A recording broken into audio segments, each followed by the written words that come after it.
Hello guys, welcome to my channel world wide movie explanation. So guys, आज हम एक scientific movie के बारे में डिस्कशन करने वाले हैं। ये मूवी काफ़ी ज़्यादा इंटरेस्टिंग होने वाली है, तो मूवी स्टार्ट करते हैं। हमारी मूवी का नेम है पैसेंजर। तो जैसे ही मूवी की स्टार्टिंग होती है, हमें एक बहुत बड़ी स्पेसशिप दिखाई जाती है जो कि अर्थ से टोटल 120 ईयर्स का डिफरेंस तय करती है। स्पेसशिप को टोटल 120 ईयर्स का डिफरेंस तय करने के बाद एक प्लेनेट पर जाना था और वहाँ पर जाकर कुछ न्यू रिसोर्सेज के बारे में रिसर्च करनी थी। और हम मूवी में देखते हैं कि ये मिशन काफ़ी ज़्यादा डेवलप होती है और न्यू टेक्नोलॉजी पर बेस होती है। और स्पेसशिप में 258 क्रू मेंबर्स और 5000 पैसेंजर्स होते हैं जो कि दूसरे प्लेनेट पर जाकर रिसर्च करेंगे। और इन सबको एक स्लीपिंग कैप्सूल्स में बंद कर भेजा जाता है जिससे कि इनकी बॉडी को कोई हार्म ना हो और ये सेफली दूसरे प्लेनेट पर लैंड कर जाए। और हमें ये भी पता चलता है कि ये मशीन इतनी ज़्यादा डेवलप है कि अगर इसे कोई भी हार्म होता है तो वो उसे खुद ब खुद हील कर सकती है बिना किसी की मदद के। जहाँ से हमारा सीन शिफ्ट होता है, हम देखते हैं कि कुछ मेटोराइट इस स्पेसशिप से टकरा जाते हैं और ये स्पेसशिप काफ़ी ज़्यादा डैमेज हो जाती है। बट जैसे कि स्पेसशिप बहुत ज़्यादा पावरफुल होती है, ये अपने सिस्टम को खुद ही रिपेयर कर लेती है बिना किसी की हेल्प के। यहाँ से हमारा सीन शिफ्ट होता है हमारे मेन लीड के ऊपर,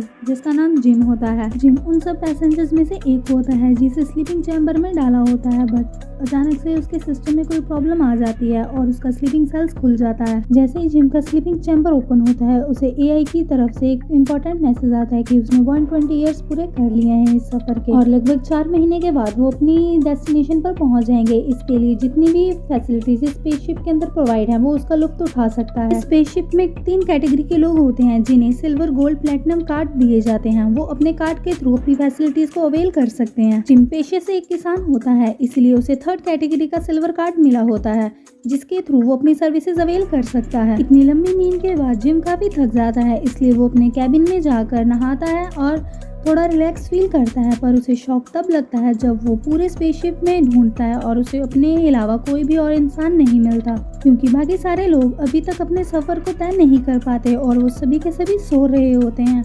इससे जिम काफ़ी ज़्यादा घबरा जाता है क्योंकि उसके अपने आसपास कोई भी इंसान नहीं दिखता और वो वापस से अपने स्लीपर सेल में जाने की कोशिश करता है, पर उसकी हर कोशिश नाकाम हो जाती है। और फिर हम देखते हैं कि वो आर्टिफिशियल एजेंसीज के मेन ऑफिस में जाता है और वहाँ पर जाकर वो देखता है कि सारा सिस्टम रोबोटिक है और ऑटोमेटिक होने की वजह से वहाँ पर एक भी इंसान नहीं है, जिससे वो काफ़ी निराश हो जाता है। जहाँ से हमारा सीन शिफ्ट होता है, हम अगले सीन में देखते हैं कि जिम को आर्टिफिशियल इंटेलिजेंस कहती है कि आपका तारामंडल में स्वागत है, आपको यहाँ पर अपने हर सवाल का जवाब मिलेगा, जिससे जिम काफ़ी ज़्यादा खुश हो जाता है। पर जैसे ही जिम अपना सवाल पूछता है तो आर्टिफिशियल इंटेलिजेंस के पास इसका कोई भी जवाब नहीं होता। पर वो जिम को बताती है कि हमने पृथ्वी से अभी सिर्फ 30 साल का ही सफर तय किया है, अभी 55 साल का और सफर तय करना बाकी है। जिससे जिम को पता चल जाता है कि उसका जो स्लीपर सेल है वो किसी तकनीकी खराबी की वजह से जल्दी ही खुल चुका है, उसने अभी तक पूरा सफर तय नहीं किया। जहाँ से हमारा सीन शिफ्ट होता है, हम देखते हैं कि जिम एआई की मदद से अर्थ पर मैसेज पहुँचाने की कोशिश करता है और जैसे वो मैसेज सेंड करता है तो एआई उसे बताती है कि ये मैसेज 19 साल बाद अर्थ पर रिसीव होगा और जब भी अर्थ के लोग इस मैसेज को पढ़ेंगे तो वो इसका रिप्लाई जरूर देंगे और 19 साल बाद ही इनको ये मैसेज रिसीव होगा। और अब हम अगले सीन में देखते हैं कि जिम घबराकर वापस से अपने स्लीपर सेल में आ जाता है और उसमें जाने की काफी कोशिश करता है, पर उसकी हर कोशिश नाकाम हो जाती है। जहाँ से हमारा सीन शिफ्ट होता है, हम देखते हैं कि जिम एक बार में आता है और वो बार टेंडर को देख के काफी ज्यादा खुश हो जाता है क्योंकि उसे लगता है कि वो कोई इंसान है।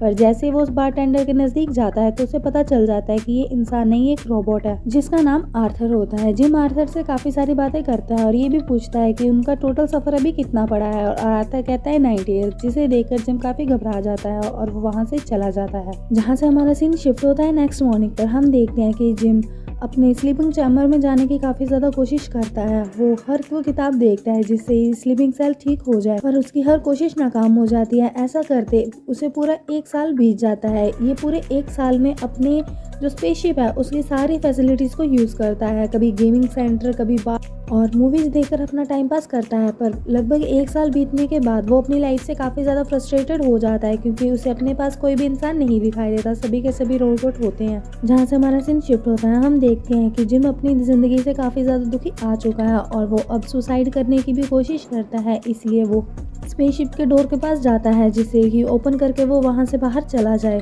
पर उसकी इतनी हिम्मत नहीं होती और वो भागता भागता दूसरे लोगों के चैम्बर की तरफ पहुँचता है। पर भागते भागते उसका पैर फिसल जाता है और वो ज़मीन पर गिर जाता है। ज़मीन पर गिरते ही जिम की नज़र एक कैप्सूल पर पड़ती है जिसके अंदर लड़की बंद होती है और वो उसे बाहर निकालने की इस बारे में सोचता है। पर उससे पहले जिम उस लड़की के बारे में काफ़ी सारी इन्फॉर्मेशन कलेक्ट करता है, जैसे कि लड़की एक राइटर होती है और इसका नाम अरोरा होता है। जहाँ से हमारा सीन शिफ्ट होता है, हम देखते हैं कि जिम अरोरा को ना उठाने की काफ़ी ज़्यादा कोशिश करता है, पर वो अपने आप से हार जाता है और आखिरी में आके वो उसके स्लीपर चैम्बर को ओपन कर देता है और करते ही वहाँ से भाग जाता है। जैसे ही अरोरा का स्लीपर चैम्बर खुलता है तो उसे एआई की तरफ से मैसेज आता है कि उसका वेलकम करा जाता है स्पेसशिप में, और सेम वैसी ही थिंग बोली जाती है कि उसने 120 साल पूरे कर लिए हैं। पर जब अरोरा उठती है तो वो आसपास देखती है, पर उसे भी कोई इंसान नहीं दिखाई देता। और जैसे ही वो जिम से मिलती है तो वो उससे पूछती है कि क्या वो उसकी तरह ही पैसेंजर है या एक रोबोट। अरोरा के पूछने पे जिम उसे बताता है कि वो भी उसकी तरह एक पैसेंजर है, पर स्लीपिंग चैम्बर में कोई खराबी होने की वजह से उन दोनों का स्लीपिंग सेल काफी जल्दी ही ओपन हो चुका है। और अब हम नेक्स्ट सीन में देखते हैं कि जिम हर वो जगह दिखाता है जहाँ पर वो जा चुका था और उसे कोई भी सवाल का जवाब नहीं मिलता, पर अरोरा उसे कहती है कि वो इस तरह हाथ पर हाथ धरे नहीं बैठ सकते। जहाँ से हमारा सीन शिफ्ट होता है, हम जिम और अरोरा को देखते हैं। वो काफी ज्यादा कोशिश करते हैं कि वो किसी ना किसी तरीके अपने स्लीपिंग चैम्बर को दोबारा ठीक कर सके, पर उनकी हर कोशिश नाकाम हो जाती है और वो दोनों काफी ज्यादा निराश हो जाते हैं। इस वजह से अब हम देखते हैं कि जैसे ही रात होती है दोनों काफी निराशा के साथ सो जाते हैं। जहाँ से हमारा सीन शिफ्ट होता है, हम अरोरा और जिम को नेक्स्ट मॉर्निंग में ब्रेकफास्ट करते हुए देखते हैं और आपस में डिस्कशन करते हुए देखते हैं वो कैसे अपने सेल को दोबारा रिपेयर कर सकें। पर जिम उसे बताता है कि वो हर कोशिश कर चुका है और हर कोशिश नाकाम हो चुकी है। अब वो उन्हें यहीं पर अपना जीवन व्यतीत करना होगा जब तक वो कोई सोल्यूशन नहीं ढूंढ लेते।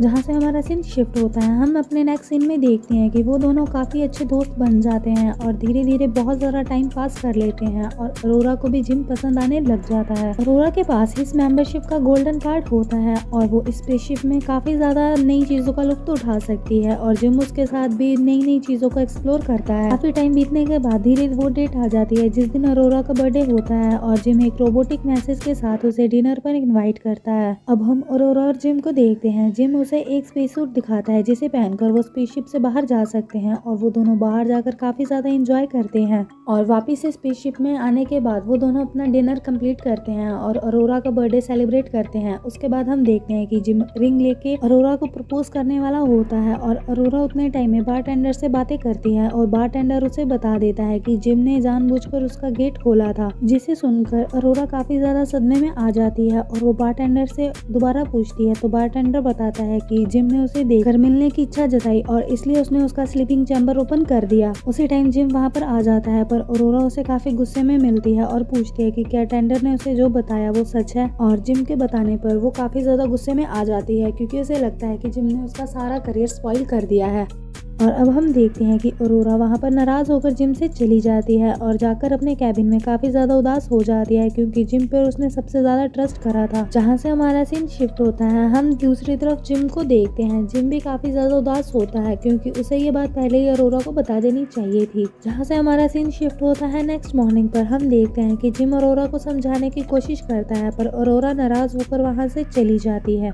जहाँ से हमारा सीन शिफ्ट होता है, हम जिम का कैबिन देखते हैं। जिम अपने कैबिन में आराम कर रहा होता है, पर उसी टाइम अरोरा आकर वहाँ पर उसे मारने लग जाती है क्योंकि जब उसे सच्चाई पता चलती है तो वो पूरी तरीके से टूट जाती है और जिम को बहुत बुरी तरीके से मारती है और फिर अरोरा वहाँ से चली जाती है। देखते ही देखते शिप में एक और टेक्निकी प्रॉब्लम हो जाती है जिसकी वजह से एक और इंसान जो कि इस शिप का मेजर होता है उसकी भी नींद खुल जाती है। उसकी आवाज सुनकर जिम और अरोरा भागे भागे उस इंसान के पास आते हैं और उसे कहते हैं कि इन दोनों ने ये पेड़ लगाया है और बताते हैं कि उन दोनों के स्लीपिंग चैम्बर मंजिल तक पहुंचने से पहले ही ओपन हो गए किसी तकनीकी की खराबी की वजह से। और अब हम कैप्टन को देखते हैं, उसका स्लीपिंग चैम्बर भी किसी तकनीकी प्रॉब्लम की वजह से ही ओपन हो गया था। जहाँ से हमारा सीन शिफ्ट होता है, हम देखते हैं कि कैप्टन पूरी रिस्पॉन्सिबिलिटी लेता है कि वो जो भी तकनीकी प्रॉब्लम हुई है वो उसे ठीक कर देगा।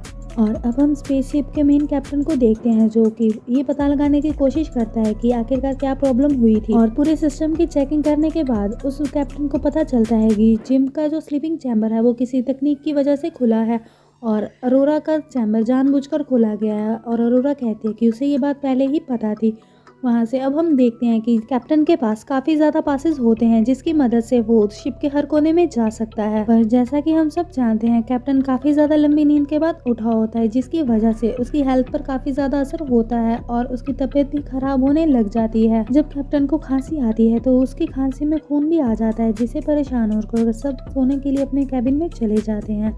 अरोरा को नींद नहीं आती इसलिए वो स्विमिंग करने चली जाती है, पर अचानक से ही सभी चीजें हवा में उड़ने लग जाती हैं क्योंकि जो स्पेसशिप होती है वो अपनी ग्रेविटी खो देती है और जो अरोरा स्विमिंग में गई थी वो स्विमिंग में ही फंस के रह जाती है क्योंकि अब पानी भी उड़ने लग जाता है। हम देखते हैं कि अरोरा की तबीयत काफी ज्यादा खराब होने लग जाती है। उसी टाइम स्पेसशिप में ग्रेविटी वापस आ जाती है और अरोरा पानी से भी बाहर आ जाती है, जहाँ से अब हमारा सीन नेक्स्ट मॉर्निंग पे शिफ्ट होता है। हम देखते हैं कि तीनों जने वापस रियूनाइट होते हैं ये देखने के लिए कि क्या प्रॉब्लम हुई थी स्पेसशिप में, और कैप्टन के रिसर्च करने पे उन्हें पता चलता है कि 2 साल पहले कोई मेटेओराइट इनकी स्पेसशिप से टकराया था। इस वजह से स्पेसशिप में काफी ज्यादा खराबी आ जाती है। इससे पहले कि ये सब कोई सोल्यूशन निकाल पाए कैप्टन की तबीयत बहुत ज्यादा खराब होने लग जाती है और वो वहीं पर ही बेहोश होकर गिर जाता है, जहाँ से हमारा सीन शिफ्ट होता है। हम देखते हैं कि वो दोनों मेडिकल रूम में कैप्टन को लेके जाते हैं और पूरी बॉडी स्कैन होने के बाद उनकी बॉडी में एक डिसऑर्डर पाया जाता है जिसकी वजह से कैप्टन के पास कुछ ही घंटे होते हैं सरवाइव करने के लिए और तीनों इस बात से काफी ज्यादा दुखी हो जाते हैं। यहाँ से हमारा सीन शिफ्ट होता है। हम कैप्टन को देखते हैं जो कि जिम और अरोरा को अपनी सारी आईडीज और पासवर्ड बता देते हैं जिससे कि वो शिप के हर कोने में जा पाए और ढूंढ सके कि इस शिप में क्या प्रॉब्लम है,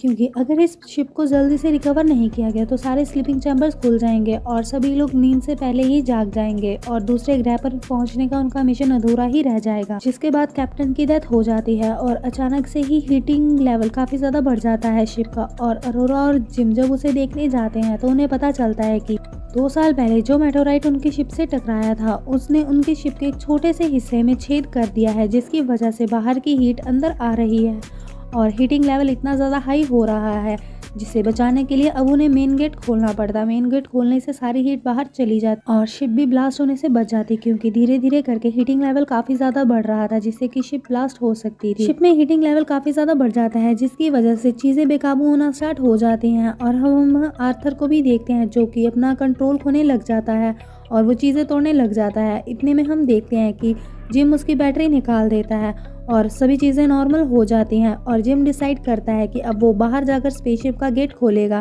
पर अरोरा उसे मना कर देती है क्योंकि अगर उसने ऐसा किया तो हीट की वजह से वो मर जाएगा। इसलिए अरोरा ऐसा करने से जिम को रोकती है, पर जिम ये डिसाइड कर लेता है कि वो सभी की जान बचाने के लिए अपनी जान को जोखिम में डाल देगा। और दूसरी तरफ हमारा सीन शिफ्ट होता है। हम देखते हैं कि जिम स्पेस सूट पहनकर बाहर चला जाता है और अरोरा उसे ऑल द बेस्ट कहकर कंट्रोल रूम में चली जाती है जिससे कि वो मेन गेट ओपन कर दे और सारी हीट बाहर चली जाए।